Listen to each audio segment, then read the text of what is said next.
minutos vamos a conocer un poco más del vector que transmite esta enfermedad, el mosquito responsable de propagar el dengue. Hay dos mosquitos que queremos acá identificar. Uno de ellos es el Aedes aegypti, que es el mosquito justamente del dengue, pero no solamente del dengue, sino también del Zika y de la chikungunya. Este lo transmite, es un virus y va picando a una persona enferma, el mosquito adquiere ese virus y luego va hacia otra y lo transmite. Y una vez que el mosquito ya tiene en su sistema el virus del dengue, ¿no?, lo tiene permanentemente, de por vida, tiene una vida más o menos de un mes, pero va picando y picando y picando gente y así va transmitiendo la enfermedad. Este es el mosquito. Y el otro, el que tenemos allá, que ahí está, en algún momento vamos a especificar un poco más sus características, es el mosquito común, aquel con el que nos solemos topar todos los veranos, el que nos pica de noche, no nos deja dormir, el que suena ese. ¿Y por qué hago yo la distinción del sonido? Porque esa no es una característica que tenga, por ejemplo, el mosquito que propaga el dengue. Y vamos a regresar nuevamente con este primero, que tengo acá. El Aedes aegypti. Mide de 3 a 6 milímetros. ¿Y acaso la característica principal del mismo no es el que sea un poco más pequeño que el mosquito común, sino el que tiene en las patas unos aros blancos o más claros? También lo tiene en la parte dorsal. Sin embargo, acaso lo más resaltante es esa característica de sus patas. Es un poco más pequeño, auditivamente es silencioso, no hace el típico sonido del mosquito o el zancudo, no lo hace, ¿no? Y tiene hábitos ligeramente distintos. Uno de sus hábitos, por ejemplo, es el de no soler salir de noche. Es un mosquito huidizo, de hábitos más bien diurnos, que reposa habitualmente sobre superficies oscuras y dentro de las viviendas, ¿no? A veces uno lo encuentra en los baños, en algunos depósitos, ¿no?, o en zonas circundantes a la vivienda. Tiene una autonomía de vuelo de 100 metros más o menos, es decir, en 100 metros suele cumplir su ciclo vital, ¿no? A veces está en el patio, a veces está en la misma vivienda, no suele estar tanto en los jardines, está siempre cerca de la gente. Por eso es que es importante la fumigación de las casas. Por eso aquellos que se resisten a que entre personal capacitado de salud a fumigar su vivienda, deben de reconsiderarlo porque es fundamental el fumigar la vivienda. Vive hasta 4 semanas, ¿no? Este es el aparato bucal. Acá tiene, ¿no?, la extremidad que le permite succionar la sangre. Estas marcas blancas son fundamentales para reconocerlo. Y suele tomar tanta sangre la hembra, que es la que pone los huevos, y requiere la sangre para producir los huevos, ¿no?, que puede aumentar su abdomen de 2 a 4 veces. Mucho ojo, porque estos huevos, y lo vamos a ver en algunos instantes más con un especialista del Instituto Nacional de Salud que nos acompaña ya, y que ha traído unas larvas vivas que usted va a ver, ¿no? Estos huevos se pueden desarrollar no necesariamente en calles inundadas, que por supuesto ya ahí exponencialmente proliferan estos mosquitos, pero en una llanta que tiene botada y que ha acumulado agua, ahí también. En una tapita de gaseosa que acumuló agua y está en el jardín botada, ahí también. Entonces hay que tener mucho ojo con ello. Y estas son las características del mosquito común, aquel que vemos usualmente cada verano. Los machos se alimentan de savia, néctar y jugos de fruta. Es la hembra más bien la que pica. Mide hasta 15 milímetros, es un poquito más grande, ¿no? Y las hembras son, como ya señalamos, las que se alimentan de sangre. No tienen en las patas estas características, estas marcas blancas, ¿no?, ni tampoco en el dorso. ¿Qué más podemos saber de estos mosquitos? ¿Qué más podemos saber de la enfermedad? Nos acompaña el doctor César Cabezas, médico infectólogo del Instituto Nacional de Salud. ¿Cómo está, doctor? Es muy amable por acompañarnos. Un gusto. Su habilidad pedagógica va a ser aquí fundamental. Y es importante, primero, antes de hablar de la enfermedad en sí misma, los síntomas, cómo tratarla, cómo no tratarla, antes de ello, es importante identificar claramente al vector de la misma. Por favor, doctor, háblenos de este mosquito y cómo evitar que propague la enfermedad. Sí, este mosquito, como ha mencionado, pone los huevos en agua, su ciclo biológico está en agua, sí, y del huevo hasta que llegue adulto pasa por lo menos 10 días, entre 7 y 10 días. Sí. Y esta es la larva, no sé si, a ver... Esta es en la larva, en la base se puede ver una gran cantidad. Son movimientos muy rápidos, sí, y son como pequeños. Y luego de esta etapa van a pasar a la etapa de pupa, Sí. que ya son casi un poco más cilíndricos o ovalados. Sí. Y luego van a pasar a ser adultos. Todo este periodo va a pasar por lo menos en 10 días. Pero ¿qué pasa con el aumento de la temperatura ambiente, como ocurre en los veranos, en los fenómenos del Niño, sobre todo? Ese periodo se puede acortar a 7, 5 días.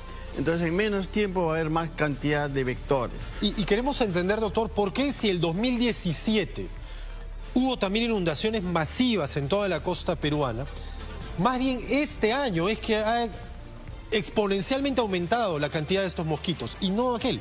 Sí, lo que ha pasado esta vez es que, por ejemplo, había este fenómeno del Yaku, Sí. después el fenómeno del Niño, y después las temperaturas son un poco mayores, Ajá. y eso hace que el ciclo biológico de los mosquitos se acorten, ¿no? Y eso, con el cambio climático, probablemente en el futuro también va a ocurrir. Por eso es importante estar preparados. Y para estar preparados es importante saber que el dengue es transmitido por este mosquito, ¿no? Además del Zika y chikungunya. El mosquito inocula, para alimentarse de sangre, Sí. va a pinchar con la proboscis que tiene, se alimenta de sangre. Si hay virus en la sangre, él se va a infectar, el virus se replica acá y en un periodo de 4 o 5 días va a picar a una persona sana y así va a transmitir la enfermedad. Una vez una persona ha sido picada por este mosquito, incuba la enfermedad 3 o 4 días antes de los primeros síntomas, ¿verdad? Así es, puede ser la incubación de 3 hasta 7 días, luego aparecen los síntomas como la fiebre, el dolor de cabeza, el malestar general y ahí empieza la enfermedad. Y en el primer día, cuando todavía no ha desarrollado los síntomas, la persona siente escozor por la picadura y esa picadura se puede diferenciar de la picadura del mosquito común o no. No, en realidad no se puede diferenciar, ¿no? Y algunas personas pueden ser más susceptibles, algunas incluso pueden hacer reacciones alérgicas, pero la mayoría de personas no lo sienten, ¿no? Y no hay diferencia entre el lugar de picadura de un mosquito común con el de Aedes aegypti. Este mosquito, el Aedes aegypti, es un poquito más pequeño que el mosquito común. Sí. ¿Los mosquiteros son efectivos contra este? Claro, justamente en las zonas donde hay mucha transmisión de dengue y las personas tienen el virus circulando en su sangre por lo menos en los primeros 5 o 7 días de la enfermedad, hay que cubrirlos con mosquiteros para evitar que el mosquito los pique y se infecten y a su vez infecten a otras personas. Es decir, el tramado del mosquitero es tan fino que incluso siendo más pequeño que el mosquito común, igual lo detiene. Sí, los mosquiteros están diseñados para evitar la transmisión tanto de la malaria como del dengue. En este caso están adecuados a los tamaños para evitar que estos puedan traspasar esa barrera. Otra medida, además del mosquitero, que es fundamental, la fumigación de los hogares. Están teniendo problemas para ingresar a los hogares, muchos se resisten a ello. Pero, ¿qué tan efectiva es la fumigación contra el mosquito y contra la larva? Porque algunos señalan, bueno, el mosquito sí, pero no cortas el ciclo porque la larva sigue en el charco. Claro, yo creo que para el control del vector hay 2 etapas. Una etapa es en la fase larvaria. Sí. O sea, cuando está en su ciclo biológico en el agua. Sí. Y el otro momento es ya cuando es adulto. Sí. Entonces, en la fase larvaria, justamente cuando está así, está en pupa, está un día de eclosionar para ser adulto, hay que eliminar todos los recipientes que tienen agua. Y como han mencionado, desde una chapita hasta un cilindro, un tanque, son reservorios y que están dentro de la casa o en la periferia de la casa, o en los parques o en los cementerios. Esa etapa es la más crítica para eliminar al vector, en esa fase larvaria. Cuesta menos, es más factible eliminarlo. Luego, cuando ya no hay posibilidad de hacer eso y se han incrementado el número de casos y la densidad vectorial, se recurre a la fumigación. Y la fumigación es para matar a los mosquitos adultos. Y ahí es importante que las familias contribuyan a que el personal pueda cumplir con esa actividad dentro de las casas. ¿Y es efectivo el repelente? Es decir, ¿podría hacerse una campaña para repartir repelente y si acaso no hubiera lo suficientes, al menos para que los usen las poblaciones más vulnerables? Sí, en realidad hay varias estrategias para evitar la transmisión, ¿no? Sí. El uso, por ejemplo, de mangas largas, con telas que sean claras para evitar que el mosquito pique, pero también se pueden usar repelentes en las zonas que están expuestas, ¿no? pero lo más importante es eliminar esta fase larvaria que tenemos dentro de las casas o en la periferia de las casas. Por ejemplo, el otro día hubo un caso en La Molina de una señora que decía que su casa estaba totalmente limpia, no había criaderos. ¿Y de dónde salió el mosquito? Habían botado un florero cerca a un parque, ¿no? Y ahí estaba. ¿Y de ahí? Y entonces el mosquito puede ir desde 100 hasta 400 metros. Si es que no encuentran sangre, porque para ellos, para preservar su especie, necesitan sangre y reproducirse, van a buscar y van a volar. Entonces es importante por eso que la acción no solamente de una familia, de familias, sino de toda la comunidad y también de los gobiernos locales para eliminar en conjunto la presencia de la fase larvaria de este vector. Ahora, hay variantes de dengue también. Había leído que son 4, pero finalmente se suele reducir popularmente a 2, ¿no? El dengue leve y un dengue más bien hemorrágico. ¿Están ambos presentes en nuestro país? Mira, hay una clasificación clínica ya del dengue en 2, ¿no? El dengue sin signo de alarma y con signo de alarma. Y el otro es el dengue severo o grave. Entonces, la primera parte de los dengues sin signo de alarma hay fiebre, dolor de cabeza, malestar general, dolor osteomuscular. Pero si esos son los síntomas a los que todos tienen que estar pendientes. Así es. Entonces, si hay dolor detrás de los ojos también. Hay un dolor retroocular intenso que a veces algunas personas pueden ir al oculista pensando que es un problema ocular. Y en esa etapa está empezando la enfermedad. Pero en 3 o 4 días pasa la fiebre. Y pueden aparecer signos de alarma. Es decir, no porque baje la fiebre uno está saliendo de la enfermedad. Así es, al contrario hay que estar muy alertas porque en esa etapa va a aparecer signo de alarma. ¿Y qué significa los signos de alarma? Dolor abdominal intenso, puede haber vómitos persistentes, puede haber algo de sangrado por la mucosa nasal o oral. Y también en los niños, sobre todo hay irritabilidad, somnolencia, no quieren tomar Ese es más bien el dengue hemorrágico, el más grave. No, esos son signos de alarma. Ya, entonces si uno en ese momento acude a un establecimiento de salud y recibe el tratamiento adecuado, va a evitar que vaya al shock. Y el sangrado en realidad es un componente que antes se llamaba dengue hemorrágico, ¿no? Ahora es dengue severo. Y ese dengue severo es porque hay un colapso del sistema circulatorio y se llama el shock. Y cuando ese shock ya está bien establecido, es bien complicado sacarlos. Por eso es importante que las familias reconozcan los signos de la alarma y en ese momento es oportuno para ver el tratamiento que sea adecuado.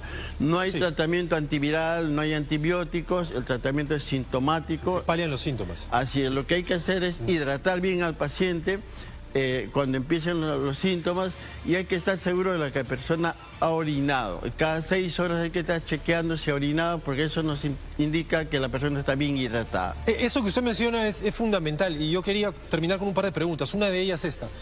El gran problema es que esta enfermedad, si bien no es tan... Su tasa de mortalidad no es tanta como la del COVID, ¿no? El gran problema es que termina colapsando los centros de salud.